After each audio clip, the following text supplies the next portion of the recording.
रवि गर्मियों के छुट्टी में अपने गांव आया था, छुट्टियां मनाने के लिए। गांव में उसके बचपन के कुछ दोस्त भी रहा करते थे, जिसमें से एक का नाम राकेश था और दूसरे का विजय।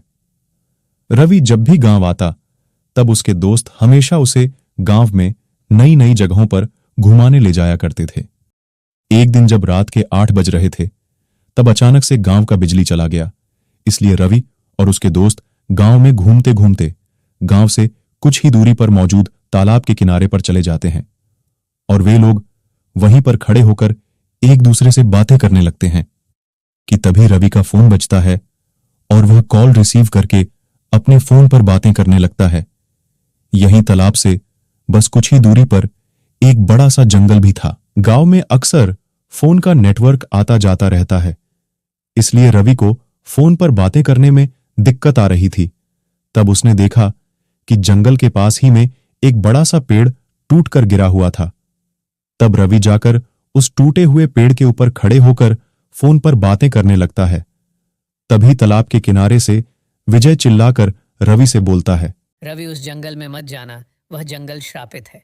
रवि कॉल पे बात करने में इतना बिजी था कि विजय ने जो बोला वह रवि को सुनाई तक नहीं दिया और वह कॉल पर बातें करता रहा कि तभी कुछ देर बाद जंगल के अंदर से एक आवाज आता है, रवि रवि अंदर आओ रवि। रवि ने जब ये आवाज सुना तब वह कॉल रखकर उस आवाज के पीछे जाने लगा। रवि अब उस आवाज का पीछा करते करते जंगल के काफी अंदर चला गया था और वही राकेश और विजय तालाब के किनारे पर ही खड़े होकर रवि के आने का इंतजार कर रहे थे कि तभी जंगल के अंदर से रवि का चिल्लाने का आवाज आता है। रवि के चिल्लाने का आवाज सुनकर विजय और राकेश दौड़कर जंगल की तरफ जाते हैं। जंगल में जाने के बाद विजय और राकेश ने जो देखा उसे देखकर उनके होश उड़ गए, क्योंकि रवि जमीन पर पड़ा हुआ था और अब उसके बॉडी से बहुत ब्लड निकल रहा था। इससे पहले कि रवि कुछ बोल पाता वह वहीं मर गया कि तभी सामने से एक आवाज आता है, मैंने कहा था ना मैं वापस आऊंगा, अब मैं इस पूरे गांव को खत्म कर दूंगा। अभी विजय और राकेश के सामने जो चीज खड़ा था उसे देखकर उनके होश उड़ गए थे और वह दोनों अब काफी डर चुके थे। इसलिए अब वह इस जंगल से दौड़कर भागने लगते हैं। विजय और राकेश भागकर सीधे रवि के पापा के पास पहुंचते हैं।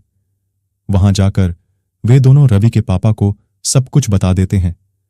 तब रवि के पापा रवि के मौत का खबर सुनने के बाद अपने साथ कुछ गांव वालों को लेकर उस जंगल में जाने लगते हैं उस शैतान को खत्म करने के लिए कि तभी उनके सामने गांव का एक बूढ़ा आदमी आकर खड़ा हो जाता है और वह बूढ़ा आदमी गांव के लोगों से बोलता है, देखो तुम लोग उस जंगल में मत जाओ वरना तुम सभी मारे जाओगे, क्योंकि वह जंगल श्रापित है।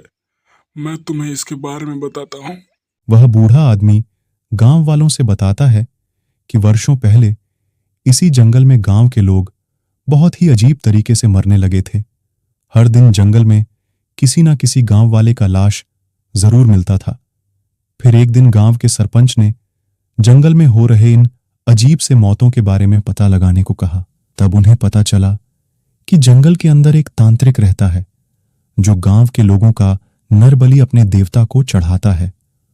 और जैसे ही यह बात गांव के सभी लोगों को पता चला तब उन्होंने गांव के कुछ लोगों के साथ मिलकर उस तांत्रिक को काटकर मार दिया। लेकिन मरने से पहले उस तांत्रिक ने श्राप दिया कि वह एक दिन फिर वापस लौटकर आएगा और गांव के सभी लोगों को मार देगा, जिसके बाद से ही रात में उस जंगल में कोई भी नहीं जाता था।